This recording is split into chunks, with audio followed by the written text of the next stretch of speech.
guys, how's it going? So this video we're going to be going through the unit types of the new Wrath of Kors 2. Wrath of Kors 2 is basically a much more simple game compared to the previous original classic. In that case we're going to be having less card types, many more less card types. For example, we've not got relics, weapons, god summons, and so on and so forth. We've only got about 1, 2, 3, 4, 5 different card types. Which are down below, so we're going to get into them right now, and then underneath here we've got the game area as well where you will be playing. So the most important card in the deck is, well, it's not even mixed into your deck, as with the previous game. The core sits in the middle of the game area, and then you kind of put your cards around the core, where your units at least. Now the cores are pretty much always rare. You've got the rarity at the top here, and then this tells you what type of elements can go in this core's deck. Now some cores are locked to a colour, or 2 or 3 colours. In this case, just to save putting 5 different colours on the card, this is a rainbow colour core, which means you can put any cards in this deck. Now, cores do have an ability which you can trigger once per game. So basically this is the requirement for this card in particular, when you have 10 cards in your dead zone. And then once you've got that 10 cards in your dead zone, which is like your graveyard or your discard, you can trigger it or activate it. So it says once per game you may play a unit card from your hand without paying its cost. So it's a really good card to have. Now obviously there's going to be different cores coming in the game as it releases, more will be coming out over time, and basically it will kind of give you an idea of different strategies so that not every single card is available to keep the game pretty much as fair as possible. Now core cards also charge, which basically means at the start of every turn, except for the very first turn in the game, the core will gain 2 charges. And then they are cumulative, so you can stack them at the beginning of every turn. And then once you've got enough charges, you can play cards out of your deck. And we'll come on to that now. So, as I just mentioned, the core goes in the middle.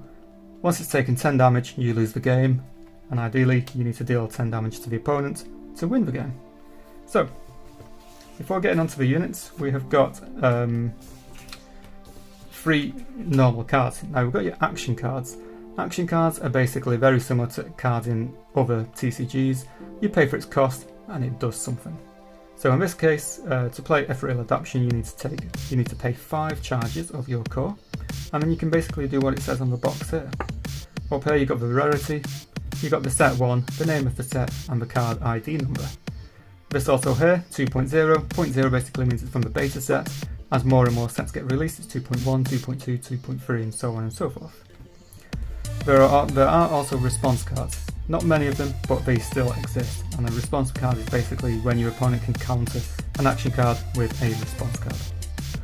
Next up, we have got the battle card. So very similar to an action card, but it can only be played on your battle phase. And this is basically a little scare tactic, a little jumping tactic.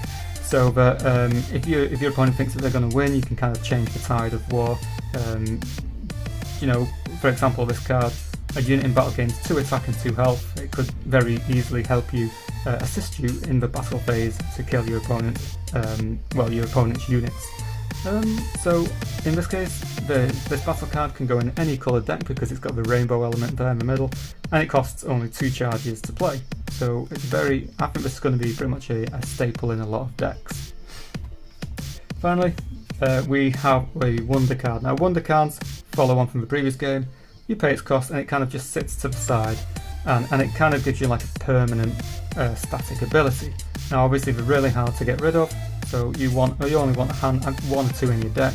You don't want to fill your deck up with too many because you can only have 1 in play on your side at any one time. So in this case it costs 2, it just sits there at the side. It can only go into a red deck, and then basically whenever for example in this card, whenever a red card you play deals damage, increase that value by 1. So obviously Scorching Heatwave is designed to be in a burn deck. They're the 3 regular type of cards you're going to get. Very easy to understand. Now next up we're going to move on to the units. I'm going to leave the core in the middle for example's sake. Now, let's see if we get this one. So the most important unit you're going to have to fill your deck with are assault units. Now it tells you up here that you've got assault. We have also got reinforced units and defensive units. each of these cards with these card types go in their respective slots, which we'll show you down below. And in this case, Rhaenys, King of Peace, requires 8 challenges to get out into play. You've got an attack and health value of 10.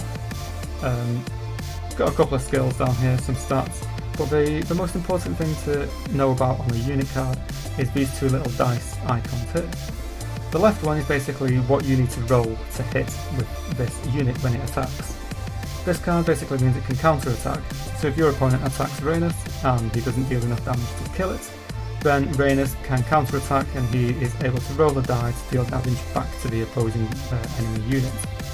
And then obviously when a unit's taking enough damage in a turn, it dies, it perishes, and it goes to the dead zone.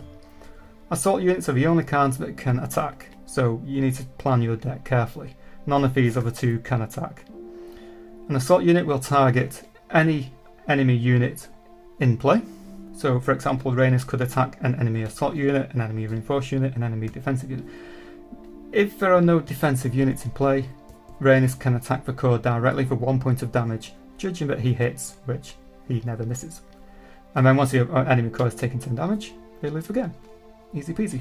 Yeah, so boy. assault units go on the top 3 slots there. Next up, we have got a reinforced unit. So obviously up here it changes. Reinforced units are usually relatively cheap to cast, and they go in one of these 2 slots here. In this case, even though Erica has got an attack and a HP box, reinforced units cannot attack. Assault units are the only units that can attack. However, reinforced units, some of them can counter attack, and that's why they have an attack value box here. So in this case, Erica cannot counter attack, but some of them can. And if they've got the little shield icon like what Rhaenys has got here, if somebody attacks Erica in this case and she survives, she can then roll a die, for example, and hit the enemy back. In this case, she cannot counter attack, but another reinforced unit, if it has that symbol, that could counter attack. Reinforced units, like I said, go in one of these 2 slots here, and they usually provide the unit in front of them, or the units in front of them, with a nice little boost.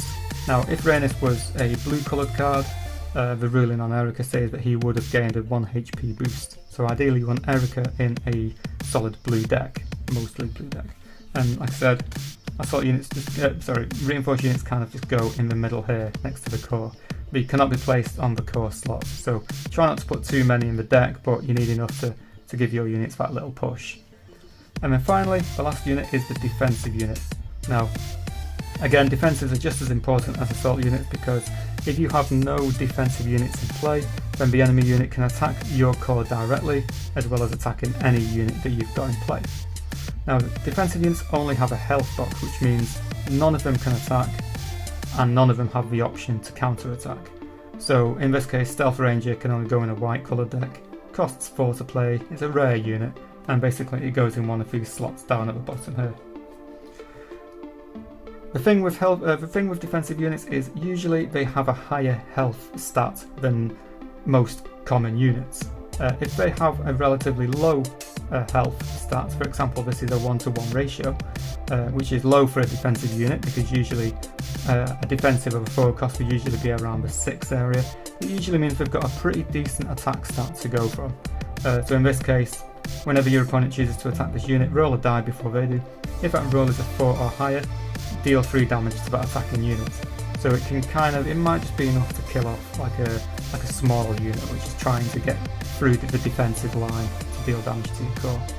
There is no trample damage, there's no overflow damage. They either kill the defensive unit. If there's no defensive unit, they can attack the core directly, which is what the D10s are for. You don't have to use a D10, you can use 2 D6s if you want, but you know, that's what they're for. Anyway guys, that is basically all the card types in the game. So there's not many, you know, attack, response, battle and action cards. Action, battle, response and wonder cards. That sounds more like it. 3 different types of units, and then your core. So the game is intended to be extremely easy and fun to play. Very quick fire games, you know.